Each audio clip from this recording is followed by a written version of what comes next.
بیان کرتا ہے، واعظ کرتا ہے، نصیحت کرتا ہے تو پہلے اللہ کی تعریف بیان کرتا ہے۔ وہ مشہور خطبہ آپ سے سنا ہوگا، الحمدللہ نحمدہ ونستعینہ ونستغفرہ ونؤمن بہ ونتوکل علیہ،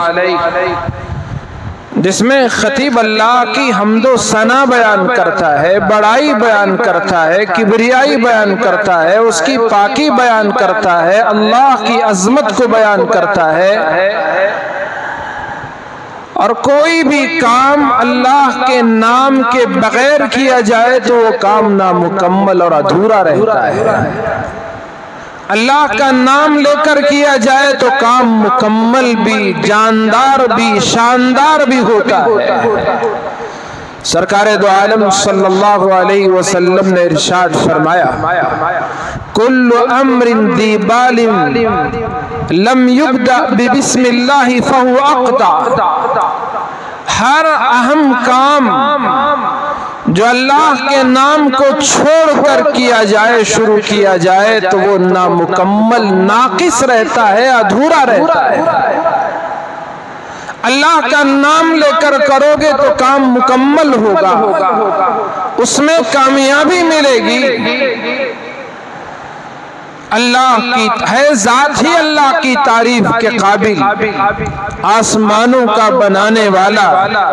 زمین کا پیدا کرنے والا، ہوا بنانے والا، پانی کو برسانے والا، سمندروں کے نظام کو چلانے والا، سورج نکال کر پوری دنیا کو روشن بنا دینے والا، اور اس کی گرمی، اس کی تابناکی کو بنانے والا۔ سورج میں ہر لمحہ ایک بہت بڑا دھماکہ ہوتا ہے اور اسے ایندھن فراہم کرنے والا وہ اللہ کی طاقت، اس کی قدرت، یہ اللہ کی ذات ہے جس نے چاند کو بنایا، چاندنی رکھی، اس میں چمک رکھی، پرندوں کو آسمانوں میں، ہواؤں میں اڑایا، ان کی چہک میں کشش رکھی، پھولوں کو اگایا، ان کے رنگ الگ بنائے، اس میں خوشبو کی مہک رکھی۔ اللہ نے درندوں کو پیدا کیا، ان کی چنگھاڑ اور دہاڑ بنائی، اور ان کا غصہ اور غضب ان میں پیدا کیا۔ یہ ساری مخلوق کو پیدا کرنے والا خدا، ہر چیز کو بنانے والا، اس نے مجھے آپ کو پیدا کیا۔ کیا تھی ہماری حیثیت؟ وہ ناپاک نطفہ،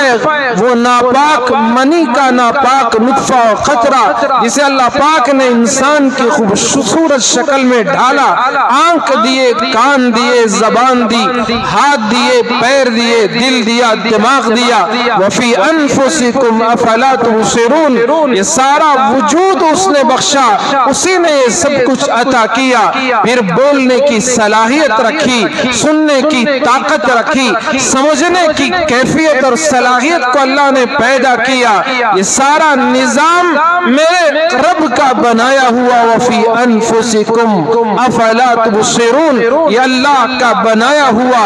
آپ ہی بتائیں کہ اس کی تعریف نہیں تو اور کیا ہوگی؟ ہر چیز اس کی بنائی ہوئی، ہر جانور اس کا نام لینے والا، دنیا کی ہر شے اس کا ذکر کرنے والی۔ وَإِن مِّن شَيْءٍ إِلَّا يُسَبِّحُ بِحَمْدِهِ، اس کی حمد و ثنا، اس کی پاکی بیان کرنے والی۔ تو غرض کائنات کے ذرے ذرے کو پیدا کرنے والا وہ تعریف کے قابل ہے۔ ہم نماز شروع کرتے ہیں، پڑھتے ہیں الحمدللہ رب العالمین، ہر قسم کی تمام تعریفیں اللہ کے لیے سزاوار ہیں جو تمام جہانوں کا پالنہار ہے، رحمان بھی ہے، رحیم بھی ہے، اور بدلے کا دن کا مالک بھی ہے۔ ساری عبادتیں اس کے لیے، ساری ریاضتیں اس کے لیے، تو میرا آپ کا خدا تعریف کے قابل ہے۔ رسول اکرم صلی اللہ علیہ وسلم نے حجۃ الوداع کے موقع پر جو خطبہ ارشاد فرمایا، سب سے پہلے اللہ کی حمد و ثنا بیان فرمایا۔ ارشاد فرمایا، لا الہ الا اللہ وحدہ لا شریک لہ، نہیں کوئی معبود سوائے اللہ کے، تنہا ہے وہ ذات، اس کا کوئی شریک نہیں۔ اور وہ اللہ کی ذات جس نے اپنے وعدے کو پورا کیا، وہ اللہ کی ذات نصر عبدا، جس نے اپنے بندے کی مدد کی، وہزم الاحزاب وحدہ، اور اس نے اپنے تمام باطل طاقتوں کا، اپنے باطل تمام قوتوں کا، دشمنوں کا، اس تنہا نے سب کا مقابلہ کیا، سب کو زیر کیا، ختم کر دیا۔ اور اللہ کے رسول نے اس طرح اللہ کی تعریف کر کے وہ خطبہ شروع فرمایا۔ پھر آپ نے لوگوں کو متوجہ کیا، اے لوگوں میری بات غور سے سنو، اسمعوا قولی، میری بات غور سے سنو، فإني لا أراني وإياكم أن نجتمع في هذا المجلس أبدا بعد عامی هذا۔ آپ نے فرمایا لوگوں میری بات غور سے سنو، میں نہیں سمجھتا کہ اس سال کے بعد اس طرح کسی مجلس میں اور آپ اکٹھے ہو جائیں۔ اس سال کے بعد ہم سب جمع ہوں، میں نہیں سمجھتا کہ پھر ایسا موقع ملے گا، اس کے بعد پھر ایسا کوئی موقع ہے جس میں ہم سب اکٹھے ہوں، جمع ہوں، اور جمع ہو کر تمہارے درمیان کچھ بولنے کا مجھے موقع ملے۔ آپ کا اشارہ تھا کہ یہ میرا آخری سفر حج ہے، اور یہ حجۃ الوداع جس میں اللہ کے رسول علیہ السلام نے گویا امت کو ایک پیغام دیا، ایک وقیع خطبہ ارشاد فرمایا۔ اس خطبے کا ایک ایک جملہ، ایک ایک لفظ ہمارے لیے سبق اور پیغام ہے، جو رسول اللہ صلی اللہ علیہ وسلم نے گویا اپنی امت کو رخصت کرتے ہوئے یا خود رخصت ہوتے ہوئے امت کو آپ نے یہ نصیحت ارشاد فرمائی۔ اسی لیے وہ خطبہ رسول اللہ صلی اللہ علیہ وسلم کا بہت ہی اہم ہے اور بڑا قیمتی ہے، بہت گراں قدر ہے، وقیع ہے۔ اس لیے 2-3 جمعہ کر کے میں اس کو تقسیم کر کے آپ کے سامنے رکھنے کی کوشش کروں گا۔ سرکار دو عالم فخر بنی آدم حضرت محمد الرسول اللہ صلی اللہ علیہ وسلم نے ارشاد فرمایا، یا ایھا الناس، اے لوگوں، آپ نے ساری انسانیت کو مخاطب بناتے ہوئے آپ نے ارشاد فرمایا، اے لوگوں، اللہ تبارک و تعالیٰ نے ارشاد فرمایا، ان اللہ یقول یا ایھا الناس انا خلقناکم من ذکر وانثی وجعلناکم شعوبا وقبائل لتعارفوا ان اکرمکم عند اللہ اتقاکم۔ آپ نے اس خطبے کے آغاز میں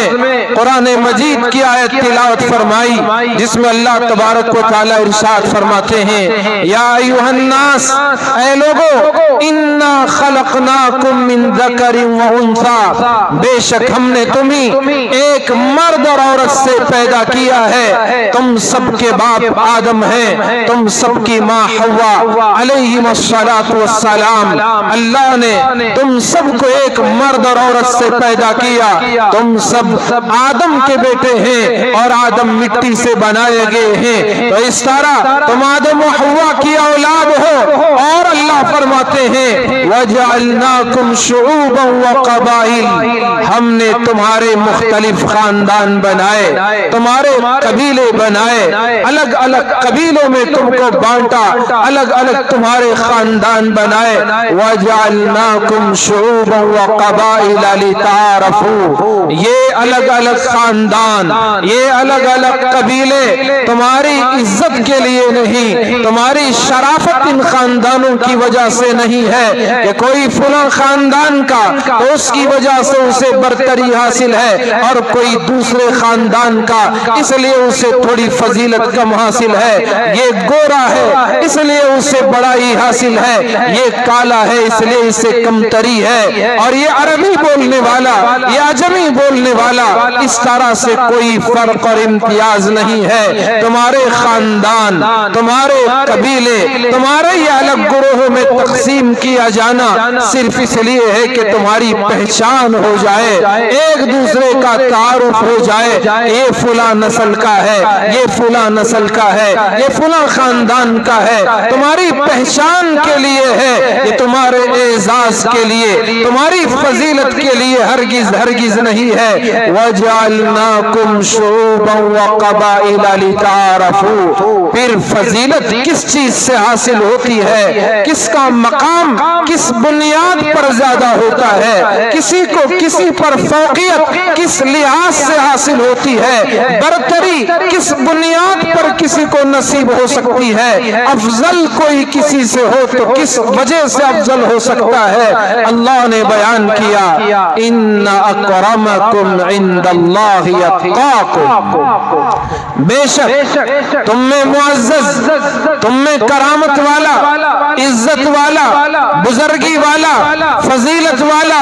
عند اللہ، اللہ کے نزدیک وہ ہے، اتقاکم، جو تم میں زیادہ پرہیزگار ہوتا ہے، جو تم میں زیادہ اللہ سے ڈرنے والا ہوتا ہے، جس کے دل میں خوف خداوندی ہو، خشیت الہی جتنی زیادہ ہو، جو اللہ کو حاضر و ناظر رکھ کر اپنے دنیا کے ہر معاملے کو پورا کرتا ہے، وہ اللہ کے یہاں معزز ہے۔ اگر وہ عرب میں سے ہے تو اس کا مقام ہے، اگر وہ عجم میں سے ہے تو اس کا مقام ہے۔ آپ اچھی طرح جانتے ہیں امام المحدثین حضرت بخاری رحمت اللہ علیہ، امام بخاری وہ عرب کے نہیں عجم کے رہنے والے، اللہ تبارک و تعالیٰ نے ان کا علم، ان کا تقوی و پرہیزگاری، اللہ کی وہ محبت، وہ خوف خداوندی، اللہ پاک نے ان کو برتری عطا کی۔ یا ان کا مقام عجمی ہونے کی وجہ سے نہیں، ان کا یہ مقام ان کی زبان کی وجہ سے نہیں، ان کا یہ مقام بخارا اور سمرقند میں پیدا ہونے کی وجہ سے نہیں، ان کا یہ مقام، ان کو یہ فضیلت اللہ کے دین کی نسبت سے ہے، اللہ کے حکموں کی پابندی کی نسبت سے ہے، اللہ کے نبی کی احادیث کی برکت سے ہے۔ امام اعظم ابو حنیفہ رحمت اللہ علیہ عرب میں پیدا ہوئے نہیں، بلکہ وہ تو عجم کے ہیں، اللہ نے ان کو مقام عطا کیا اور بلند مقام سے سرفراز فرمایا۔ تو یہ مقام ان کے جگہ کی وجہ سے، ان کے لسان کی وجہ سے، ان کے زبان کی وجہ سے، ان کے علاقے کی وجہ سے نہیں، یہ مقام اللہ کے دین کی مناسبت سے ملا ہے، اللہ کے ڈر اور خوف کی مناسبت سے ملا ہوا ہے۔ وہی اللہ نے فرمایا ان اکرمکم عند اللہ اتقاکم، جو جتنا پرہیزگار ہوگا، جو جتنا تقوی رکھنے والا ہوگا، جتنا بڑا متقی ہوگا، اتنا ہی اللہ کے یہاں اس کا اعزاز و کرام ہوگا، اتنی بزرگی اس کی ہوگی، اتنا ہی اللہ کے یہاں مقام بلند سے اسے سرفراز کیا جائے گا۔ تو اللہ نے فرمایا ان اکرمکم عند اللہ اتقاکم، اور آپ نے اس آیت کی تلاوت کے بعد ارشاد فرمایا فلیس لعربی علی عجمی فضل، آپ نے فرمایا کسی عربی کو عجمی پر کوئی فضیلت نہیں ہے، اور اسی طرح ولا لعجمی علی عربی، کسی عجمی کو بھی عربی پر کوئی فضیلت نہیں ہے، غیر عرب کے رہنے والے کو عرب کے رہنے والے پر کوئی برتری حاصل نہیں ہے۔ ولا لاسود علی ابیض ولا لابیض علی اسود فضل، آقا نے ارشاد فرمایا کسی کالے کو گورے پر کوئی برتری حاصل نہیں، اور نہ کسی گورے کو کالے پر کوئی برتری حاصل ہے۔ اس طرح سے نہیں، اگر کوئی برتری ہے الا بالتقوی، وہ برتری اور پرہیزگاری تقوی اور پرہیزگاری کی بنیاد پر ہے، جس میں تقوی زیادہ ہوگا، خوف خداوندی، خشیت الہی سے جس کا دل معمور ہوگا، اس کی زبان اللہ کے حکموں کی پابند ہوگی، اس کے کان اللہ کے حکموں کے پابند، اس کے آنکھ اللہ کے حکموں کے پابند، اس کے ہاتھ اللہ کے حکم کے پابند، پیر اللہ کے حکم کے تابع، جس کی زندگی ایسی ہوگی ہوگی اسی کا اکرام ہوگا، اسی کا اعزاز ہوگا، اسی کی اللہ کے یہاں برتری اور فضیلت ہوگی، دنیا میں بھی اللہ اس کا اونچا مقام عطا کرے گا اور آخرت میں بھی اس کو اللہ تبارک و تعالی سرفرازی اور سربلندی عطا کرے گا۔ تو اس لیے ہماری زندگیوں میں تقویٰ ہو، پرہیزگاری ہو، اللہ کا حکم کا پاس و لحاظ ہو، رسول اکرم جناب محمد الرسول اللہ صلی اللہ علیہ وسلم کی ایک ایک سنت کو دل و جان سے چاہ کر اس پر عمل کرنے کا جذبہ ہو۔ اس کے بغیر میری زندگی ناکام ہے، آپ کی زندگی ناکام ہے۔ جس کی زندگیوں میں رسول اکرم کا طریقہ نہ ہو، اللہ کے حکم کا لحاظ نہ ہو، اس کا جینا اور مرنا دونوں برابر، بلکہ اس کے جینے سے مر جانا ہی بہتر ہے۔ اس کی اور جانوروں کی زندگی میں کوئی فرق نہیں، بلکہ جانوروں کی زندگی بہتر ہے کہ اس کی زندگی کا اللہ حساب لے گا، اور جانور کی زندگی وہ کھائے پیے مزہ کرے مر کے چلا جائے تو اس کا اللہ کے یہاں سزا کا کوئی اللہ اس کو سزا نہیں دے گا۔ تو ہمارے لیے جزا و سزا ہے، ہمارے لیے جہنم بنی ہے، جنت بنی ہے۔ اچھا کر کے آؤ گے جنت ملے گی، برا کر کے آؤ گے جہنم میں پھینک دیا جائے گا۔ تو اس لیے تقوی اور پرہیزگاری کی زندگی بہت بڑی چیز ہے۔ تو رسول اکرم صلی اللہ علیہ وسلم نے اس اپنے خطبے میں سب سے پہلی بنیادی بات تقوی اور پرہیزگاری کی بیان فرمائی۔ آگے ارشاد فرمایا، یا معاشر قریش، اے قریش کے لوگوں،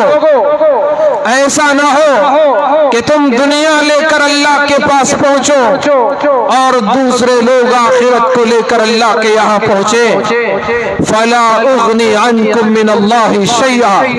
قریش تو آپ کے خاندان کے لوگ تھے، آپ کے رشتہ دار تھے۔ آپ نے خاص طور پر قریش سے خطاب کر کے یوں فرمایا کہ اے قریش کے لوگوں، کہیں ایسا نہ ہو کہ دوسرے لوگ آخرت لے کر اللہ کے یہاں پہنچے اور تم دنیا لے کر اپنے گردنوں پر دنیا کا بوجھ لاد کر آؤ۔ تو سنو، فلا اغنی عنکم من اللہ شیئا، تم یہ نہ سوچو کہ میں قریش کا ہوں، میں تمہارے خاندان کا ہوں، تمہیں بچا لوں گا۔ یاد رکھو، اگر تم دنیا لے کر خدا کے پاس پہنچ جاؤ اور آخرت کو پیٹ کے پیچھے ڈال دو، یاد رکھو میں رسول اللہ بھی تمہارے کچھ کام نہیں آؤں گا۔ فلا اغنی عنکم من اللہ شیئا، آپ نے قریش سے براہ راست خطاب کیا اور قریش کے واسطے سے ساری دنیا کے انسانوں سے، مسلمانوں سے خطاب کیا کہ اگر تم دنیا لے کر، صرف دنیا لے کر اللہ کے حضور پہنچو تو پھر میں تمہارے کچھ کام نہیں آ سکوں۔ آج ہمارا اٹھنا بیٹھنا، ہمارا سونا جاگنا، چلنا پھرنا، ہماری بھاگ دوڑ پوری دنیا کے لیے ہوتی جا رہی ہے۔ ہماری بول دنیا کے لیے، ہم کسی کی سنتے ہیں تو دنیا کے لیے، کچھ کرتے ہیں تو دنیا کے لیے، دنیا ہی کے لیے جیتے ہیں اور دنیا ہی کے لیے مرتے ہیں۔ آپ ہی بتائیں، اللہ کے رسول نے فرمایا فلا اغنی عنکم من اللہ شیئا، میں اللہ کے سامنے تمہارے کچھ کام نہیں آ سکوں گا۔ تو یہ دنیا دھوکے کا گھر ہے، یہ مچھر کے پر کی بھی حیثیت نہیں رکھتی۔ اس دنیا نے قارون کو زمین میں دھسا دیا، اس دنیا نے فرعون کو پانی میں ڈبو دیا، اس دنیا نے نمرود کو ایک لنگڑے مچھر کے ذریعے سے ہلاک کروا دیا، اس دنیا نے حامان کو برباد کر دیا، شداد کو برباد کر دیا، اسی دنیا نے ابو لہب و ابو جہل کو بے غارت کر دیا۔ دنیا ہے، اس نے بڑے بڑوں کو دھوکے میں ڈال دیا۔ تو یہ دنیاوی زندگی تمہیں دھوکے میں نہ ڈالے، تمہیں اللہ سے غافل نہ کر دے۔ یہ دنیا کی زندگی وما متاع الحیات الدنیا، یہ دنیا کا ساز و سامان، یہاں کی نفع کی چیزیں، یہ تو متاع غرور ہے، دھوکے کا سامان ہے۔ اسی کی لالچ میں کتنے لوگ تباہ و برباد ہو گئے، کتنوں نے اسی دنیا کے پیچھے پڑ کر اپنی آخرت کو بھلا دیا۔ جہاں جانا ہے وہیں رہنا ہے اور وہی ہماری آرام گاہ بھی ہے۔ اللہ نے حسین جنت کو ہمارے لیے بنایا، اس کو ہم نے چھوڑ دیا، غفلت کی زندگی انہوں نے گزار دیا، آخرت کو پیٹ کے پیچھے ڈال دیا، دنیا کے حوالے ہو گئے اور نکمی دنیا نے انہیں غفلت میں ڈال دیا، ان کی اس دنیا نے بھی کوئی ساتھ نہ دیا۔ تو اس لیے فَلَا أُغْنِي عَنْكُمْ مِنَ اللَّهِ شَيْئًا، یہ جملہ ہمارے دل پر لکھے جانا چاہیے رسول اکرم صلی اللہ علیہ وسلم کا۔ آپ نے جو آخرت کی طرف متوجہ کیا، ایسا نہ ہو کہ تم دنیا لے کر آؤ، دوسرے لوگ آخرت لے کر اب کے حضور پہنچے تو میں تمہارے کوئی کام نہیں آ سکوں گا۔ فَلَا أُغْنِي عَنْكُمْ مِنَ اللَّهِ شَيْئًا، حدیث کی کتابیں اٹھائیں، آپ کو یہ رسول اللہ کا خطبہ آپ کو ہر جگہ مل جائے گا، حدیث کی اکثر کتابوں میں آپ کو یہ خطبہ مل جائے گا جس میں رسول اللہ صلی اللہ علیہ وسلم نے یہ ارشاد فرمایا۔ اور پھر آگے فرمایا معاشرہ قریش، اے قریش کے لوگوں، تمہارے ان اللہ اذهب عنکم، تمہاری یہ جاہلیت کا غرور، جاہلیت کے دور کی یہ نخوت، اور وَتَعْظُمَهَا بِالْآبَاء، جو تم اپنے آباء و اجداد کے کارناموں کو بیان کرتے تھے۔ جہالت کے دور میں، جاہلیت کے زمانے میں خاندان والے جمع ہوتے، اپنے خاندان کے بزرگوں کے تذکرے کرتے، میرے باپ نے یہ کیا، میرے دادا نے یہ کارنامہ انجام دیا، یہ کیا، فلاں کیا، فلاں کیا، وہ کارنامے بیان کرتے۔ رسول اکرم صلی اللہ علیہ وسلم نے ارشاد فرمایا اللہ نے یہ تمہارے فخر کو اور جو کچھ یہ تم کرتے تھے سب کو ختم کر دیا ہے، اور آج کے بعد تم اپنے آباء و اجداد کے کارناموں کو بیان کر کے فخر نہیں کر سکتے۔ اب کوئی فخر کی بات ہوگی تو وہ قرآن سے فخر ہوگا، اگر کوئی فخر کی بات ہوگی وہ اسلام سے فخر کی بات ہوگی، عزت کی بات ہوگی، دین کی بات سے عزت کی بات ہوگی۔ ہمارے جو پچھلے کارنامے ہیں اس کا کوئی اب ذکر نہیں ہوگا، ہاں جو بیت اللہ کی تولیت ہے اور حجاج کو جو پانی پلانے کا جو کارنامہ ہے اس کا تو وہ سلسلہ تو باقی رہے گا، اس کے علاوہ کوئی بھی اپنے آباء و اجداد کے کارناموں کو بیان نہیں کرے گا۔ اور اس کے بعد اپنے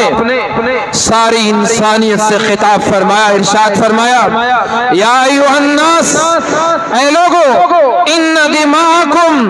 واموالکم واعراضکم علیکم حرام کحرمت یومکم ھذا کحرمت بلدکم ھذا کحرمت شہرکم ھذا فی یومکم ھذا۔ حضور علیہ السلام نے ارشاد فرمایا لوگو، تمہارے مال، تمہارے خون اور تمہاری عزتیں آپس میں اسی طرح حرام ہیں، اسی طرح اہمیت کے حامل ہیں جس طرح آج کا یہ دن یعنی عرفات کا حج کا دن محتم بالشان،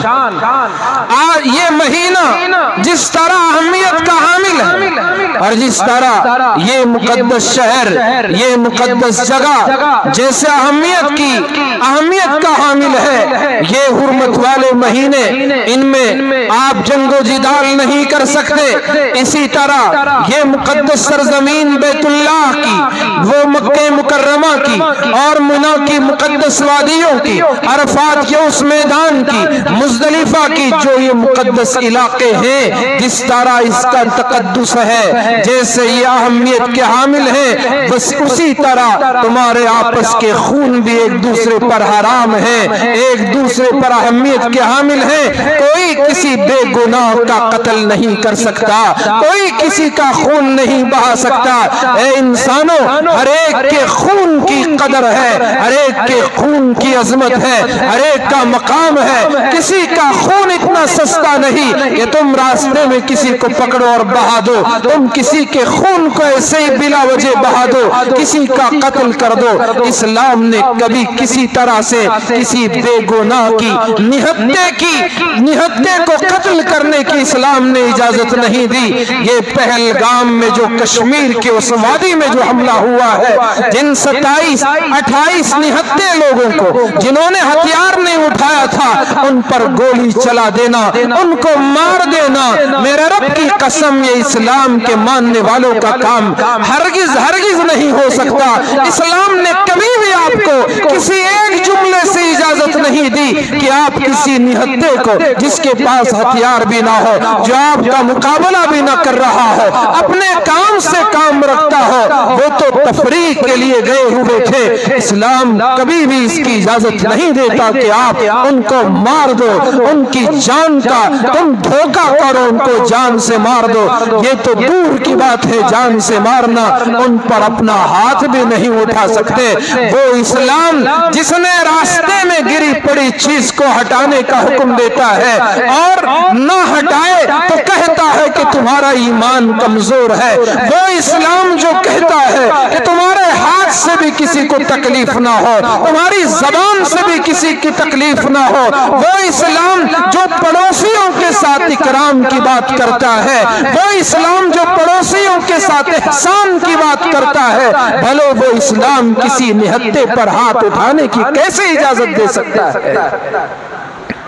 جنہوں نے اسلام کے نام پر زیادتی کی ہے، اسلام کا نام لے کر زیادتی کی ہے، یاد رکھے ان کا کوئی مذہب نہیں ہوا کرتا۔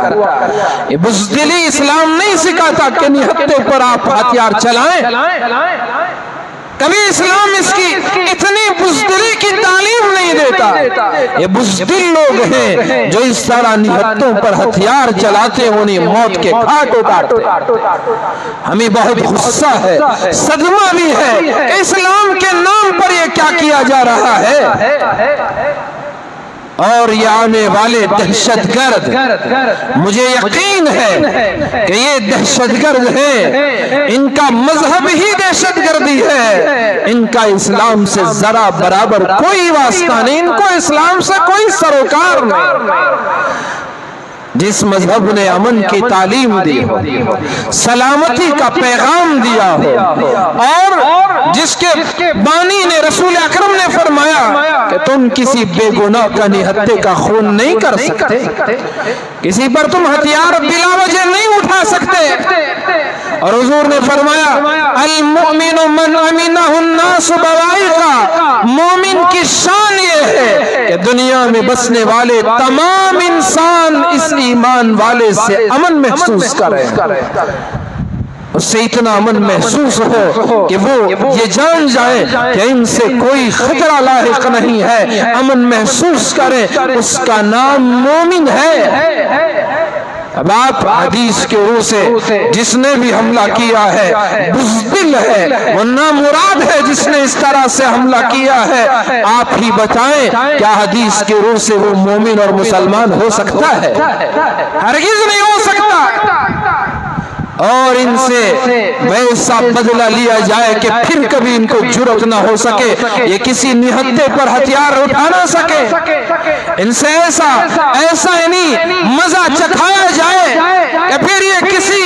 مظلوم پر ہاتھ نہ اٹھائیں، کسی نہتے پر بندوق نہ اٹھائیں اور کسی کے موت کا سبب نہ بن سکے۔ ان کو پتہ چلے کہ کس طرح سے نہتوں پر ہتھیار اٹھانے کا انجام کیا ہوتا۔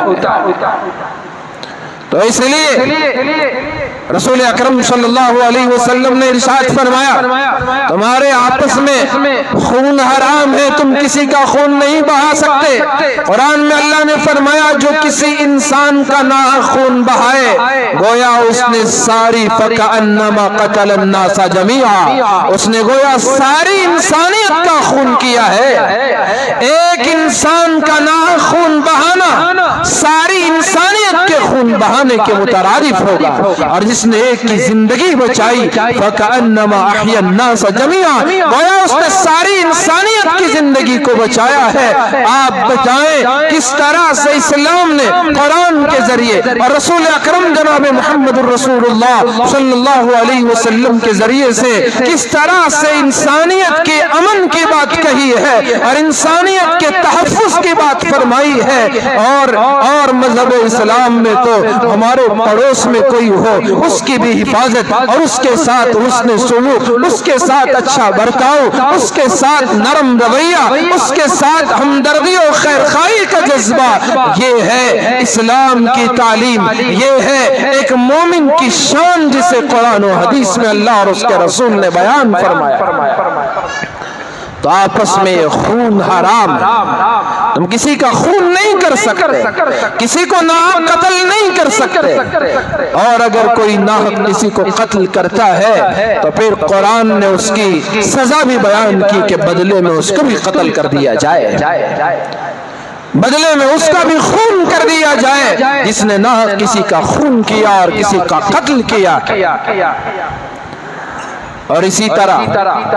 حضور نے فرمایا تمہارے اموال بھی، تمہارے مال بھی ایک دوسرے پر حرام ہے، ناحق کسی کا مال نہیں کھا سکتے۔ یا ایھا الذین آمنوا لا تأکلوا اموالکم بینکم بالباطل، اے ایمان والو تمہارے مال تم آپس میں باطل طریقے سے نہیں کھا سکتے۔ آج مسلمان کو کسی کے مال کی کوئی پرواہ نہیں، جس کا بھی مال ہو مسلمان وہ دھڑلے سے اسے ہڑپ لیتا ہے اور اس مال کو لوٹنا۔ ارے ہم نے تو مسجدوں کا مال نہیں چھوڑا، مدرسوں کا مال نہیں چھوڑا، قبرستان کو نہیں بخشا، عیدگاہوں کو نہیں چھوڑا۔ ہماری زندگی کیسے گزر رہی ہے؟ یتیموں کے مال پر ڈاکہ ڈالنے والے، بیواؤں کے مال کو ہڑپ لینے والے، بے سہارا مسکینوں کے مال کو بھی نہیں بخشنے والے، کیا ہماری نوبت آ چکی ہے کسی کا مال کھانا اور کسی کا مال لوٹ لینا؟ حضور نے فرمایا کہ یہ حرام، کسی کا بھی مال مسلمان نہیں لے سکتا۔ یا ایھا الذین آمنوا لا تأکلوا اموالکم بینکم بالباطل،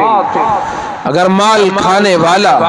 مال لوٹنے والا کتنا ہی بڑا کیوں نہ ہو، دنیا میں اس کا کچھ چل بھی جائے لیکن آخرت میں اس سے زیادہ مفلس اور بدتر کوئی نہیں ہوگا۔ حضور نے پوچھا صحابہ کرام سے بتاؤ مفلس کون ہے؟ صحابہ نے اپنا جواب دیا یا رسول اللہ ہم مفلس اسے سمجھتے ہیں، نادار اسے سمجھتے ہیں جس کے پاس کوئی درہم یعنی کوئی روپیہ نہ ہو، کوئی سامان نہ ہو، کوئی متاع نہ ہو، ہم اسے مفلس سمجھتے ہیں۔ یقیناً وہ تنگ دست ہے، کنگال ہے، غریب ہے، فقیر ہے، محتاج ہے، نادار۔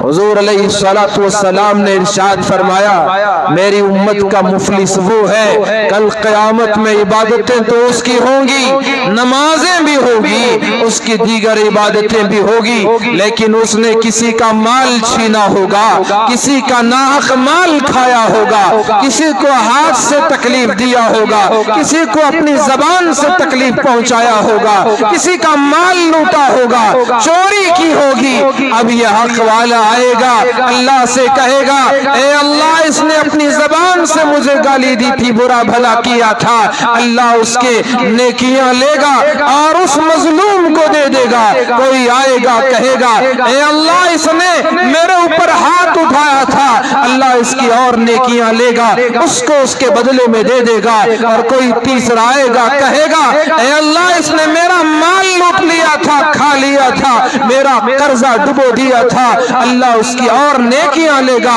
اس کو بھی دے دے گا۔ اب یہ حق والے آتے رہیں گے، آتے رہیں گے، اس کی ساری نیکیاں جو اس نے رات میں تہجد پڑھ کے حاصل کی تھی، جمعوں میں پہلے پہنچ کر حاصل کی تھی، دن رات قرآن پڑھ کے حاصل کی تھی، صدقہ و خیرات سے کمائی تھی، سب کچھ اس کی نیکیاں ختم ہو جائیں گی۔ اب بھی حق والے آتے رہیں گے، اللہ سے فریاد کریں گے، او باری تعالیٰ ہمارا بھی حق باقی ہے، میرا بھی حق باقی ہے، یہ مجھے بھی دینا ہے، اس کا میرا بھی اس پر کچھ قرض باقی ہے۔ دنیا میں تو روب ڈال کر قرض والے کو گھر سے بھگا دیتے تھے، فون میں جھوٹ بول کر کہ میں یہاں نہیں وہاں نہیں، باہر ہوں آفس اسٹیشن ہوں، یہ بول کر ان کا نمبر بلاک لسٹ میں ڈال دیا کرتے تھے۔ وہاں کیا کرو گے؟ کہیں بھاگنے کا موقع نہ ہوگا، ہاتھ میں موبائل بھی نہ ہوگا، خدا اپنے پورے غضب کے ساتھ، جاہ و جلال کے ساتھ اپنے خداوند قدوس ہمارے سامنے ہوں گے۔ فریاد کرنے والے فریاد کریں گے، عرض کریں گے باری تعالیٰ میرا بھی حق اس پر ہے، میرا بھی ہے، فلاں کا بھی ہے، ساری نیکیاں ختم ہو جائیں گی، حق والے آتے رہیں گے۔ پھر اللہ تبارک و تعالیٰ جب نیکیاں ختم ہو جائیں گی تو آنے والے کے گناہ اس سے لے کر اس کے سر پر ڈال دے گا۔ کہاں نیکیاں لے کر آنے والا، وہ نیکیاں تو برباد ختم ہو چکی، اب گناہ الٹا اس کے سر پر ہے۔ جو جنت میں جانے کا نیکیوں کی وجہ سے تھوڑی دیر کے لیے مستحق لگ رہا تھا، لیکن لوگوں کے حقوق کی وجہ سے، لوگوں کے حقوق مارنے کی وجہ سے، حق ضائع کر دینے کی وجہ سے، نیکیوں کا یہ انبار لانے والا، نیکیوں کا ڈھیر لانے والا اب گناہوں کے بوجھ تلے دبا ہوا ہے، جنت میں جانے کا مستحق جہنم رسید ہو رہا ہے۔ تو اس لیے کسی کا بھی مال کیوں نہ ہو، آپ کو وہ جانتا ہو یا نہ جانتا ہو، رشتہ رکھتا ہو یا رشتے کا تعلق نہ ہو، کسی کا بھی مال نہ کھاؤ اور اس مال سے اپنے بچوں کے پیٹ کو نہ بھرو۔ کل یہ اولاد آپ کی نہیں ہوگی اگر حرام کے ذریعے سے ان بچوں کا پیٹ پالا ہوگا۔ یہ نافرمان بنے گی، دھوکے باز بنے گی، دوسروں کو تو بعد میں دھوکہ دے گی، پہلے خود کو اور خود کے گھر والوں کو دھوکہ دے گی۔ تو اس لیے کسی کا بھی مال، حضور نے فرمایا تمہارے اموال بھی حرام۔ تیسری چیز حضور نے ارشاد فرمائی تمہاری آپس میں عزتیں بھی ایک دوسرے پر حرام۔ کسی کو حق نہیں بنتا کہ کسی کی عزت اڑائے، کسی کی کو ذلت دے، کسی کا مذاق اڑائے۔ قرآن نے کہا یا ایھا الذین آمنوا لا یسخر قوم من قوم عسى ان یکونوا خیرا منہم، کہ لوگوں تم ایک دوسرے کا مذاق نہ اڑاؤ۔ ایک قوم، ایک مرد کی جماعت دوسرے مرد کی جماعت کا مذاق نہ اڑائے، ایک مرد دوسرے مرد کا مذاق نہ اڑائے، اسی طرح عورت بھی کسی عورت کا مذاق نہ اڑائے۔ حضور نے فرمایا اگر کوئی برے لقب سے پکارتا ہے تو یہ بہت بڑے گناہ کی برائی کی بات ہے۔ ایمان لائے پھر اس کے بعد برے لقب سے برائے تو یہ بہت بڑا گناہ ہے، فسق و فجور ہے، اور توبہ نہ کرے تو اس سے بڑا ظالم بھی کوئی نہیں ہوتا ہے۔ وَمَن لَّمْ يَتُوبْ فَأُولَٰئِكَ هُمُ الظَّالِمُونَ۔ تو اس طرح سے کسی کا مذاق نہ اڑائے۔ حضور نے فرمایا جو کسی کا مذاق اڑائے ضرور ایک نہ ایک دن اس کا بھی مذاق اڑایا جائے گا۔ من ضحک ضحک، دوسروں پر ہنسنے والے پر بھی ایک دن آئے گا کہ اس پر بھی ہنسا جائے گا، قریب ہی میں اس کا بھی مذاق ہوتا ہے۔ من ضحک ضحک، تو اس طرح سے حضور نے ارشاد فرمایا تمہارے آپس کے خون بھی ایک دوسرے پر حرام، اموال بھی حرام، تمہاری عزتیں بھی، تمہارے ناموس بھی ایک دوسرے پر حرام۔ کوئی کسی کا مذاق نہیں اڑا سکتا۔ جس طرح مکے کی سرزمین اہمیت کی حامل ہے، حرمت کے قابل ہے، حج کا دن، حج کا مہینہ حرمت کے قابل ہے، حضور نے مثال دے کر اسے جوڑ کر تشبیہ دے کر بیان کی کہ جیسے تمہارے دلوں میں مکے کی عظمت ہے، حج کے دن کی عظمت ہے، حج کے مہینے کی عظمت ہے، تو جیسے یہ عظمت تمہارے دل میں ہے اسی طرح طرح دوسرے مسلمان کے، دوسرے انسان کے خون کی عظمت بھی ہو، دوسرے کے مال کی عظمت بھی ہو، دوسرے کی عزت کی عظمت بھی ہو، اور جب تک یہ تمہارے اندر یہ عظمت باقی رہے گی تو تمہاری عظمت بھی باقی رہے گی، اور جب یہ عظمت ختم ہو جائے گی تو تمہاری ہیبت اور تمہاری عظمت بھی ختم کر دی جائے گی۔ تو اس طرح سے مسلمانوں کے اموال، ان کے دماء، ان کے اعراض، ان کی عزتیں، ان کے مال، ان کی جانیں ایک دوسرے پر حرام ہے، کوئی کسی پر انگلی نہیں اٹھا سکتا۔ پھر رسول اکرم صلی اللہ علیہ وسلم نے ارشاد فرمایا، جیسے میں نے پہلے بھی بیان کیا کہ عزتیں، اموال اور خون اسی طرح سے دنیا سے بے رغبتی آخرت کی طرف آپ نے متوجہ فرمایا، تقوی اور پرہیزگاری کو بنیاد بنا کر اس کی طرف متوجہ کیا، دعوت دی۔ اسی طرح آقا علیہ الصلوۃ والسلام نے ارشاد فرمایا، سنو، امانت کا خیال رکھو، جس کے پاس امانت رکھی جائے امانت برابر مستحق تک، حقدار تک پہنچانے کی کوشش کرو۔ قرآن مجید میں اللہ تبارک و تعالیٰ نے ارشاد فرمایا،